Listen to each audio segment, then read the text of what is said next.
الحمد لله رب العالمين، والصلاة والسلام على سيد الأنبياء وأشرف المرسلين سيدنا محمد وعلى آله وصحبه أجمعين. أما بعد، فقد قال الله تبارك وتعالى في القرآن المجيد والفرقان الحميد: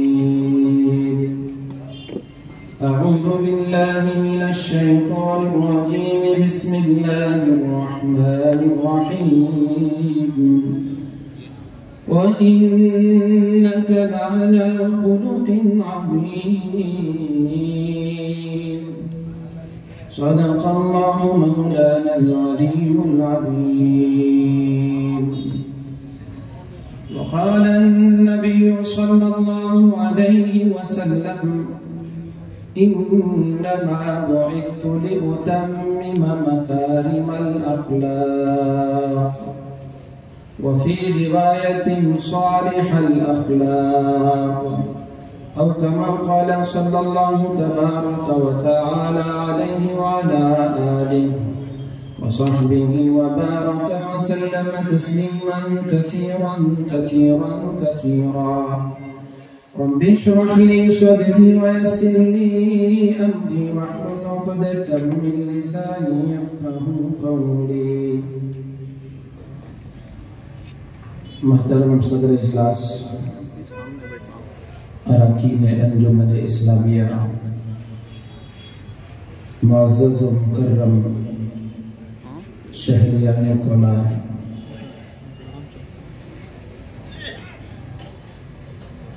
شروع سے ہی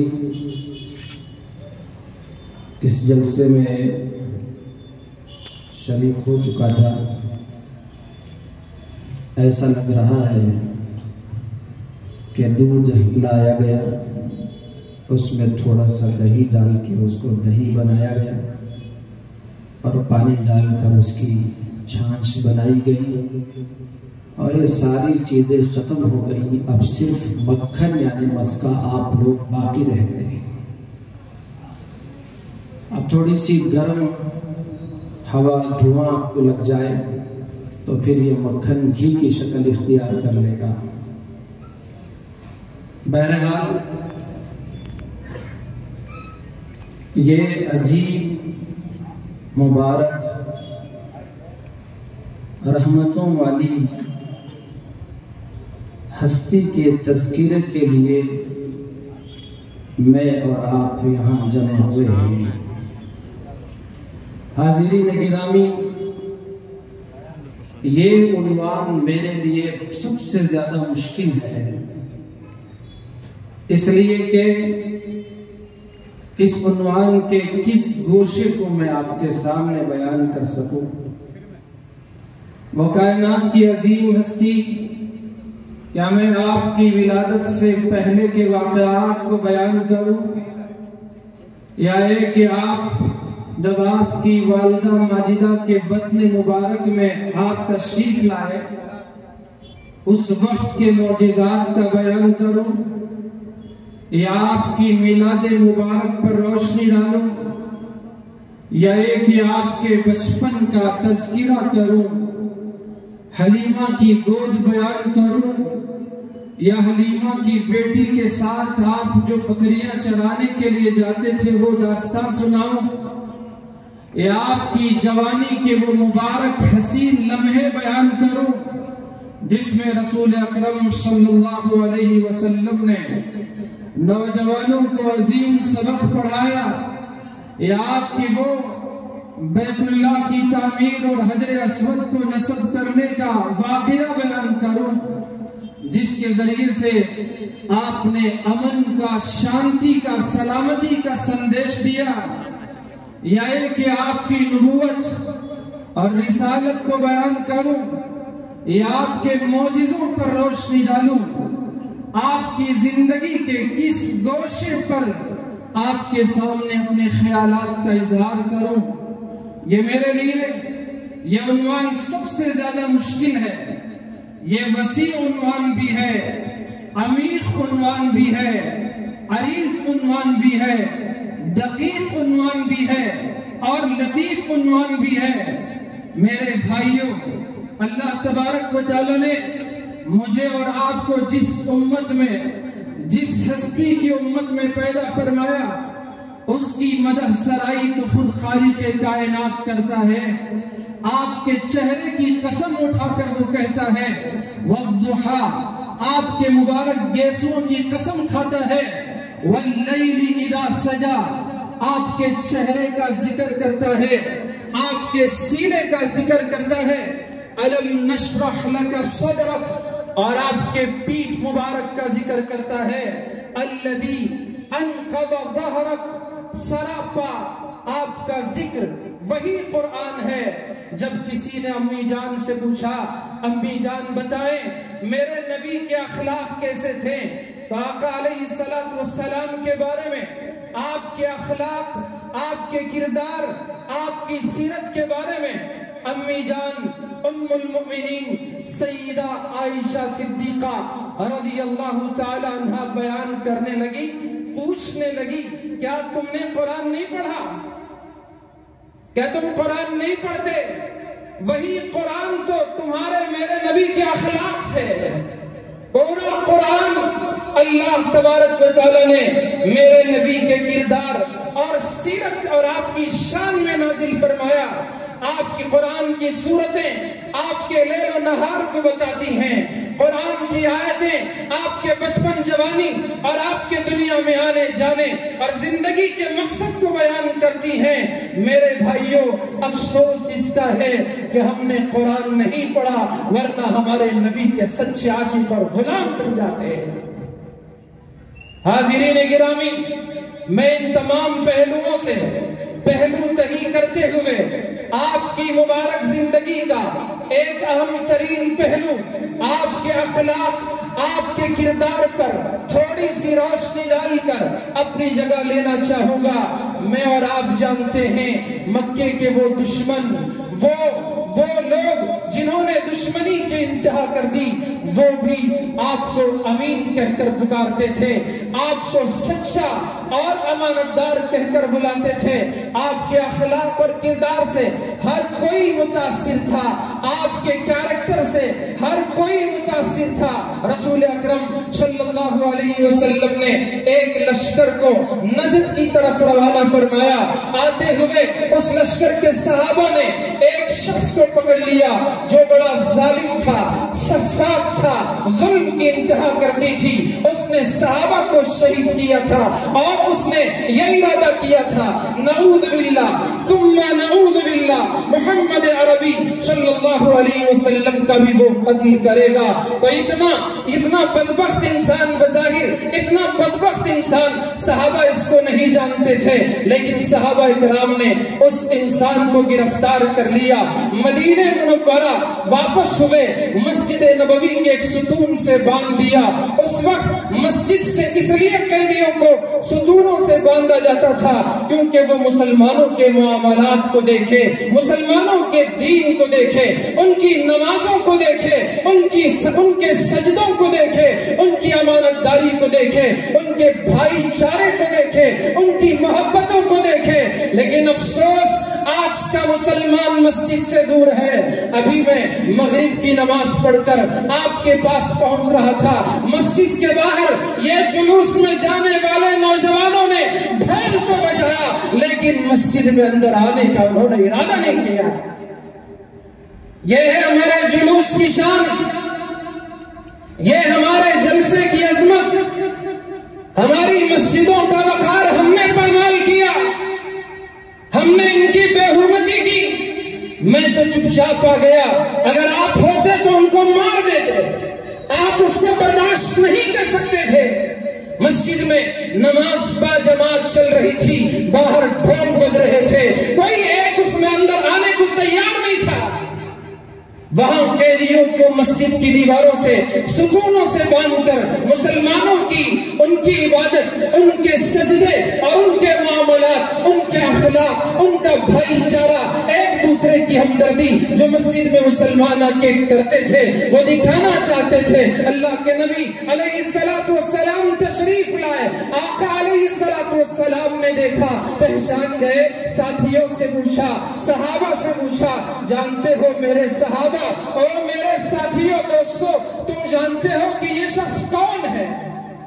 صحابہ اکرام نہیں جانتے تھے۔ اللہ کے نبی علیہ السلام نے بیان فرمایا، یہ تو یمامہ کا بادشاہ ہے، اس کا نام ثمامہ ہے۔ اللہ کے نبی علیہ السلام اپنے گھر تشریف لے گئے اور اپنے گھر والوں سے کہا کہ تمہارے پاس جو بہترین کھانے کی چیز ہے وہ ثمامہ کے لیے انتظام کر دینا۔ آپ ذرا غور فرمائیں، آقا اس شخص کی میزبانی فرما رہے ہیں، مہمان نوازی فرما رہے ہیں جس نے آپ کے ساتھیوں کو شہید کیا تھا۔ اس ظالم کے لیے آپ اپنے مبارک گھر سے آپ طعام منگا رہے ہیں جس نے نعوذ باللہ آپ کے قتل کا ارادہ ظاہر کیا تھا۔ نبی علیہ السلام کے یہ اخلاق ہیں، یہ کردار و کیریکٹر ہیں۔ اور نبی علیہ السلام کے گھر سے کھانا لایا گیا، ایک خاص اونٹنی کو تیار کیا گیا کہ اس کا دودھ یہ ثمامہ نوش کرے گا۔ اللہ کے نبی علیہ السلام جب قریب آئے پوچھا، او ثمامہ بتاؤ اب تم کیا کہتے ہو؟ اس نے جواب دیا، دیکھیں میں 3 باتیں آپ سے کہوں گا، اگر آپ مجھے مار دیں تو میری قوم آپ سے بدلہ لے گی، اور اگر آپ نے احسان کر کے مجھے چھوڑ دیا تو میں آپ کا احسان شناس رہوں گا۔ اور مسلمانوں، ایک کافر و مشرک اللہ و رسول کا دشمن احسان شناسی کرتا ہے۔ آج کا مسلمان قرض لینا تو جانتا ہے، قرض لوٹانا نہیں جانتا۔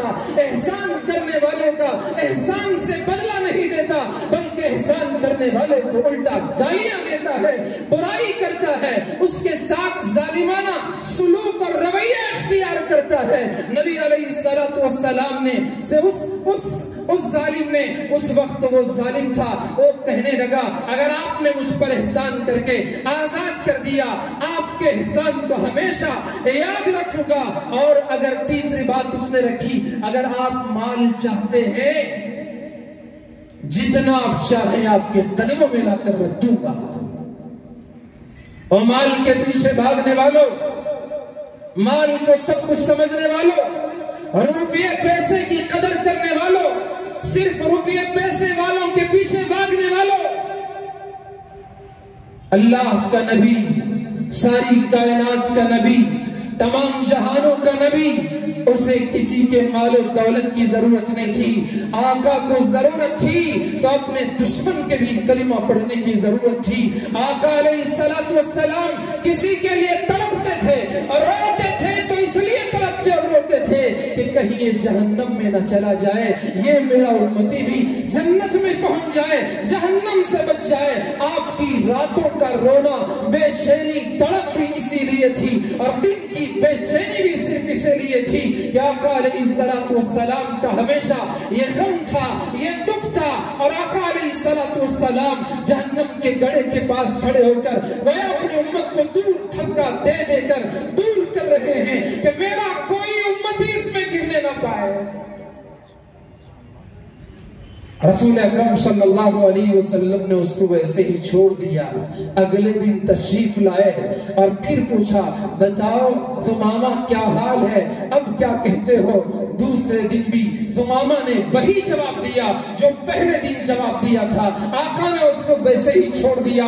تیسرے دن آپ تشریف لائے، تیسری مرتبہ آپ نے وہی سوال کیا، ثمامہ بتاؤ اب تمہارا کیا قصہ ہے؟ ثمامہ نے وہی جواب دیا، مارو گے تو میری رعایا عوام آپ سے انتقام لے گی، اور اگر احسان کر کے چھوڑ دو گے ہمیشہ تمہارے احسان کو یاد رکھوں گا، اور اگر مال چاہتے ہو تو تمہارے قدموں میں میں آپ جتنا چاہیں مال لا کے ڈال دوں گا۔ اللہ کے نبی علیہ السلام نے اپنے ساتھیوں کو حکم دیا کہ ثمامہ کو کھول دیا جائے اور اس کو چھوڑ دیا جائے۔ ثمامہ مسجد سے باہر نکلے، قریب میں کھجور کا باغ تھا، وہاں ایک چھوٹا سا چشمہ تھا، گئے ایسا غسل کیا جیسے مسلمان غسل کرتے ہیں، پھر آئے مسجد نبوی میں واپس آئے اور عرض کرنے لگے، گویا اپنی زبان حال سے یوں عرض کرنے لگے، او آقا آپ کہاں بھیجتے ہو، کہاں مجھ کو لوٹاتے ہو، اب تک تو میں قید تھا، اب میں آزاد ہوں، کوئی مجھے یہ نہ کہے کہ میں قید ہونے کے ڈر سے میں مسلمان ہو چکا تھا، یا رسول اللہ میں اب آزاد ہو چکا ہوں، لے اب میں کلمہ پڑھتا ہوں، اشہد ان لا الہ الا اللہ واشہد انک عبد اللہ ورسول، اللہ کی گواہی دی اور اللہ کے نبی علیہ السلام کی رسالت، نبوت اور شریعت کی گواہی دی، اس کے بعد وہ کلمہ پڑھ کر مسلمان ہو گئے، اللہ کے نبی کی خدمت میں عرض کیا، یا رسول اللہ میں آپ کے دین لانے سے پہلے مجھے پوری دنیا میں اگر کوئی دین سب سے زیادہ ناپسندیدہ تھا تو وہ تمہارا دین تھا، میں جیسے ہی آپ کو دیکھا، آپ کی مجلس میں رہا، آپ کی مسجد میں رہا، کلمہ پڑھ کر مسلمان ہوا، اللہ کی عزت و جلالت کی قسم، روئے زمین پر آپ کے دین سے زیادہ کوئی اور دین مجھے محبوب نہیں ہے۔ مسلمانوں، مجھے اور آپ کو دیکھ کر غیر دور بھاگتے ہیں، مجھے اور آپ کو دیکھ کر لوگ دین اسلام سے نفرت کرتے ہیں، اس لیے ہے کہ ہم نے اسلام پر عمل نہیں کیا۔ افسوس صد افسوس، دینداروں نے دین کو دنیا کمانے کا ذریعہ بنا لیا اور بے دینوں نے بے دینی کو دین سمجھ لیا۔ نتیجہ یہ ہے کہ غیر ہم سے اس لیے کتراتے ہیں کہ ہم دھوکے باز ہیں، ہم جھوٹے ہیں، مکار ہیں، نبی کا غلام کبھی ایسا نہیں ہو سکتا۔ تو رسول اکرم صلی اللہ علیہ وسلم سے دوسرا جملہ انہوں نے عرض کیا، یا رسول اللہ اور یہ زمین پر آپ کی ذات سب سے زیادہ ناپسندیدہ تھی، اور آپ کو دیکھ لینے کے بعد، آپ کا کلمہ پڑھ لینے کے بعد، اور یہ زمین پر آپ سے زیادہ کوئی چہرہ مجھے پسند نہیں ہے، آپ ہی سب سے زیادہ پسندیدہ ہیں، اور یا رسول اللہ آپ پر ایمان لانے سے پہلے آپ کے شہر سے بڑی نفرت تھی، اب آپ پر ایمان لا چکا ہوں، آپ کے شہر سے زیادہ کسی اور شہر سے مجھے محبت نہیں ہے۔ اور پھر عرض کرنے لگے، یا رسول اللہ میں عمرہ کرنے کے لیے مکہ جانا چاہتا ہوں، دیکھیں کہاں وہ ظلم و ستم اور کہاں قیدی، اور پھر اسلام میں داخل ہوئے، پہلی مرتبہ اسلام میں سب سے پہلے عمرے کا شرف حاصل کرنے والے کوئی صحابی ہیں تو یہی حضرت ثمامہ ابن عفال رضی اللہ تعالیٰ عنہ ہیں۔ نبی علیہ السلام نے ان کو عمرہ کرنے کا طریقہ سکھایا۔ مشرکین مکہ اور مکے کے لوگ وہ جو تلبیہ پڑھتے تھے اس میں شرک کے الفاظ تھے، کیونکہ مکے کو بھی بیت اللہ کو بھی انہوں نے بت قدا بنا دیا تھا۔ اللہ کے نبی علیہ السلام نے ان کو تلبیہ پڑھنا سکھایا، لبیک اللہم لبیک لبیک لا شریک لک لبیک ان الحمد والنعمت لک والملک لا شریک لک۔ حضرت ثمامہ یہاں مدینہ منورہ سے نکلتے ہیں، لبیک کا ترانہ ان کی زبان پہ ہوتا ہے اور پہنچتے ہیں مکہ مکرمہ۔ جب قریش مکہ نے، مکے کے جاہلوں نے، ان ظالموں نے جنہوں نے نبی اکرم صلی اللہ علیہ وسلم کو مکہ مکرمہ سے نکالا تھا، جب انہوں نے دیکھا کہ یہ ثمامہ کو کیا ہو گیا، یہ بحرین کے بادشاہ کو کیا ہو گیا، یہ یمامہ کے اس بادشاہ کو کیا ہو گیا، وہ لبیک پڑھ رہا ہے، وہ مسلمان بن چکا ہے، وہ مکے کے اوباش جمع ہو گئے، ان کو دور سے ہی مارنا چاہا، لیکن بڑے لوگوں نے ہاتھ روک لیا۔ تم نہیں جانتے کہ یہ تو یمامہ کا بادشاہ ہے، اگر تم نے اس پر تیر چلا دیا تو پھر اس کی عوام تمہارا بدلہ لے گی، وہ تو تمہارے رسد کے پہنچنے کا راستہ ہے، وہ تمہارے اناج کے پہنچنے کا راستہ ہے، پھر تمہارے لیے اناج کا ملنا مشکل ہو جائے گا۔ حضرت ثمامہ سے مکے کے قریش نے مباحثہ کیا، مناظرہ کیا، لیکن حضرت ثمامہ اپنی بات پر اٹل رہے، کہنے لگے میں نے دین محمدی کو اختیار کر لیا ہے۔ اور میرے بھائیوں، جو ایک مرتبہ دین محمدی صلی اللہ علیہ وسلم کو اختیار کر لیتا ہے، اس پر جینا وہ فخر سمجھتا ہے، اس پر مرنا اس سے شان سمجھتا ہے اور اسی پر وہ ہمیشہ رہنے کو اپنے لیے باعث فخر سمجھتا ہے۔ حضرت ثمامہ رضی اللہ عنہ نے اس وقت ان سے کہا میں یمامہ پہنچ کر تمہارے اناج جو پہنچتا ہے وہ راستہ روک دوں گا جب تک تم دین محمدی کو قبول نہیں کر لیتے، کلمہ اسلام پڑھنے لیتے، تب تک تمہارے لیے اناج بند کر دوں گا۔ ایک دن گزرا، 2 دن گزرے، مہینہ گزرا، مکے کی سرزمین میں قیمتیں آسمان کو چھونے لگی، چیزیں مہیا ہونا کم پڑ گیا تو ان کو پریشانی ہوئی۔ ان مکے کے ظالموں نے نبی علیہ السلام کی خدمت میں خط لکھا، اے محمد عربی صلی اللہ علیہ وآلہ وصحبہ وسلم، آپ کے غلام ثمامہ نے ہمارا اناج بند کر دیا ہے، راشن بند کر دیا ہے، آپ کو ہماری رشتہ داری کا واسطہ۔ اس وقت رشتہ داری یاد نہیں آئی جب ان لوگوں نے مکے سے نکالا تھا، آپ نے رشتہ داری کا آپ کو واسطہ دیا۔ نبی علیہ السلام نے فوراً ثمامہ کے پاس خط بھیجا کہ نہیں، نبی کے غلام کا یہ شیوا نہیں ہے کہ وہ کسی اور کا کھانا پانی راشن بند کر دے، یہ ہو ہی نہیں سکتا۔ ثمامہ فوراً مکے والوں کے اناج کے پہنچنے کا انتظام کرو، وہ کلمہ پڑھیں نہ پڑھیں ان کا معاملہ خدا اور رسول کے ساتھ ہے، لیکن ان کا اناج ان پر بند ہرگز نہ کرنا، فوراً راستہ دے دیا جائے۔ تو میرے بھائیوں، یہ میرے اور آپ کے آقا محمد عربی رحمت للعالمین، شفیع المذنبین، سید الاولین، فخر الرسل، اشرف الانبیاء والمرسلین، غریبوں کے یتیموں کے داتا، ہم سب کے آقا و مولا جناب محمد الرسول اللہ صلی اللہ علیہ وآلہ وصحبہ وسلم کے مبارک اخلاق کے پہلو ہیں۔ میں آپ سے گزارش کرتا ہوں کہ اگر ہم سچے نبی کے عاشق ہیں، غلام ہیں، تو اللہ کے نبی علیہ السلام کے آپ کے ارشاد کو یاد کرو۔ اور حضور نے ارشاد فرمایا انما بعثت لأتمم مکارم الاخلاق، میں صالح اخلاق کو، اچھے کیریکٹرز کی تکمیل کے لیے اللہ پاک نے مجھے بھیجا ہے۔ اگر نبی کے سچے غلام ہو، ایسا کیریکٹر اختیار کرو کہ دنیا والے آپ کو دیکھ کے کہیں دیکھو دیکھو نبی کا غلام جا رہا ہے۔ اور ایسے عمدہ اخلاق اللہ نے عطا فرمائے۔ خود اللہ تبارک و تعالیٰ نے قرآن میں فرمایا وَإِنَّكَ لَعَلَىٰ خُلُقٍ عَظِيمٍ، بے شک میرے محبوب آپ اخلاق عظیم پر فائز ہیں۔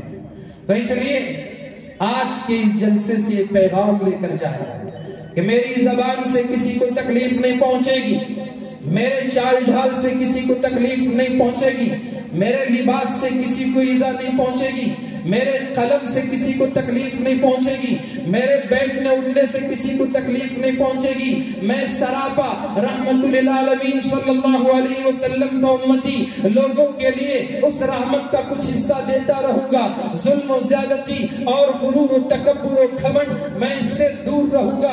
میرے بھائیوں، آج ہمارے لیے یہ سب سے اہم پیغام ہے۔ اگر نبی کے اخلاق، صحابہ کے اخلاق، تابعین کے اخلاق، تابعین کے اخلاق اور ہماری یہ بستی تو اولیاء اکرام کی بستی ہے، ان اولیاء کے اخلاق و کردار ہمارے اندر آ جائیں، اللہ کی عزت و جلالت کی قسم دنیا اش اش کرتی ہوئی ہمارا انتظار کرے گی کہ کب ہوگا کوئی عمر کا ثانی پیدا ہوگا، عمر بن عبدالعزیز کا ثانی پیدا ہوگا، کوئی اس ایسا پیدا ہوگا، ان کا مثال پیدا ہوگا، پھر سے دنیا میں ظلم و زیادتی کے بجائے عدل و مساوات، انصاف قائم کرے گا۔ میں آپ سے آج کے اس اہم اجلاس سے یہی سب سے بڑا پیغام دینا چاہتا ہوں کہ ہمارے اخلاق سنور جائیں، ہمارا کردار و کیریکٹر سنور جائے۔ اللہ تبارک و تعالی مجھے بھی اور آپ کو بھی، دنیا میں بسنے والے تمام مسلمانوں کو اور انسانوں کو اچھے اخلاق اپنانے کی توفیق عطا فرمائے،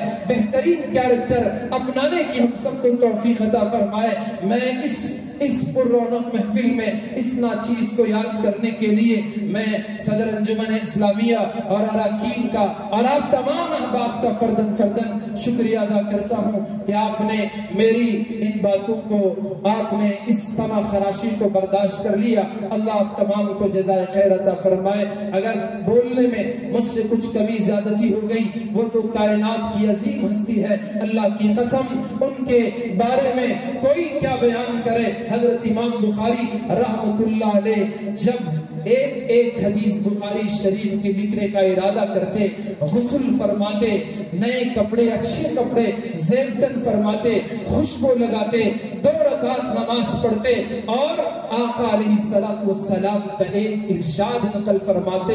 ایسا بخاری شریف میں 7,390 پر 7 حدیثوں کو بخاری شریف میں انہوں نے جمع کیا اور ہر حدیث کے لیے غسل فرمایا، عمدہ لباس پہنے، خوشبو کا استعمال کیا، 2 رکعت نماز پڑھی، پھر ایک حدیث کو انہوں نے اپنی صحیح بخاری میں جمع فرمایا۔ اسی لیے شاعر نے کیا خوب کہا، 1000 بار بشویم دہن زمشک و گلاب، 1000 بار بشویم دہن زمشک و گلاب، ہنوز نام تو گفتن کمال بے ادبی، 1000 مرتبہ بھی ہم اپنے منہ کو مشک اور گلاب سے کیوں نہ دھو لیں، پھر بھی آقا کا نام لینا تو انتہائی بے ادبی ہے۔ اس لیے جو کمی ہو گئی وہ میری طرف سے ہے، اللہ مجھے معاف فرمائے۔ اللہ تبارک و تعالی آپ سب کو جزائے خیر عطا فرمائے، آمین ثم آمین، وآخر دعوانا ان الحمد للہ رب العالمین۔